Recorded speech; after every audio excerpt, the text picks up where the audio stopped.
आज का article the Hindu में प्रकाशित लेख भारत नेपाल के बीच सुस्ता क्षेत्र विवाद से संबंधित है।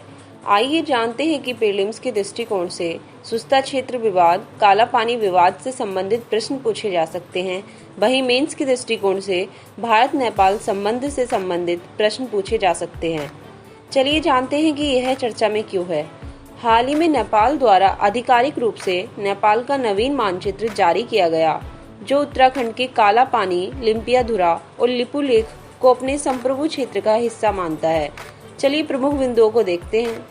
विदेश मंत्रालय ने नेपाल के नवीन राजनीतिक मानचित्र को पूरी तरह से कृत्रिम तथा भारत के लिए स्वीकार्य माना है। 2 नवंबर 2019 को भारत ने एक नवीन मानचित्र प्रकाशित किया था। यह जम्मू और कश्मीर तथा लद्दाख को केंद्र शासित प्रदेश के रूप में दर्शाता है। इसी मानचित्र में काला पानी को भारतीय क्षेत्र के रूप में दर्शाया गया है। चलिए अब सुस्ता क्षेत्र की अवस्थिति और इससे संबंधित विवाद को जानते हैं। उत्तर प्रदेश तथा बिहार राज्यों की सीमा पर पश्चिमी चंपारण जिलों के पास अवस्थित सुस्ता क्षेत्र को भी नेपाल द्वारा अपने नवीन मानचित्र में शामिल किया गया है। नेपाल का दावा है कि भारत ने इस क्षेत्र पर अतिक्रमण किया है तथा भारत को इस क्षेत्र को तुरंत खाली करना चाहिए। तिस्ता क्षेत्र बिहार में वाल्मीकि टाइगर रिजर्व की उत्तरी सीमा पर अवस्थित एक गांव है। केंद्रीय गृह मंत्रालय के तहत अर्धसैनिक पुलिस बल सशस्त्र सीमा बल की एक इकाई इस क्षेत्र में तैनात है। सुस्ता क्षेत्र में 265 से अधिक परिवार निवास करते हैं तथा खुद को नेपाल से संबंधित मानते हैं। आइए जानते हैं कि विवाद का क्या कारण था। विवाद का मूल कारण गंडक नदी के बदलते मार्ग को माना जा रहा है।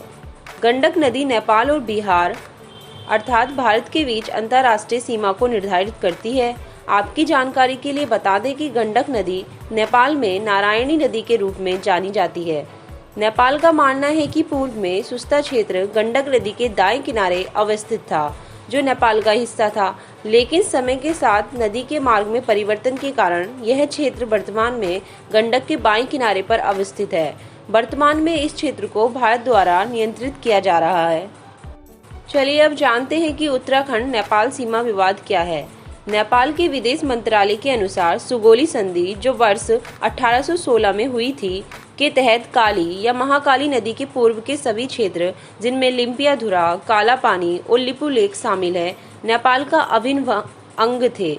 भारत के अनुसार यह क्षेत्र उत्तराखंड के पिथौरागढ़ जिले का हिस्सा है, जबकि नेपाल इस क्षेत्र को धारचूला जिले का हिस्सा मानता है। चलिए जानते हैं कि अन्य दृष्टिकोण क्या हैं। अंतर्राष्ट्रीय कानूनों के अनुसार किसी नदी के मार्ग में परिवर्तन होता है तो अंतर्राष्ट्रीय सीमा का निर्धारण नदी के मार्ग में बदलाव के स्वरूप के आधार पर किया जाता है। अर्थात नदी मार्ग में आकस्मिक बदलाव हो तो अंतर्राष्ट्रीय सीमा अपरिवर्तित रहती है। यदि नदी मार्ग में बदलाव धीरे धीरे हो तो सीमा उसके अनुसार परिवर्तित होती है। चलिए आगे की राह के बारे में जानते हैं। दोनों देशों को मौजूदा संधियों के दायरे में एक वैकल्पिक विवाद समाधान तंत्र के माध्यम से विवाद समाधान की दिशा में विचार विमर्श करना चाहिए। भारत को नेपाल के साथ सीमा विवादों को कूटनीतिक संवाद के माध्यम से विवादों का अंतर्राष्ट्रीयकरण किए बिना सुलझाने का प्रयास करना चाहिए। धन्यवाद।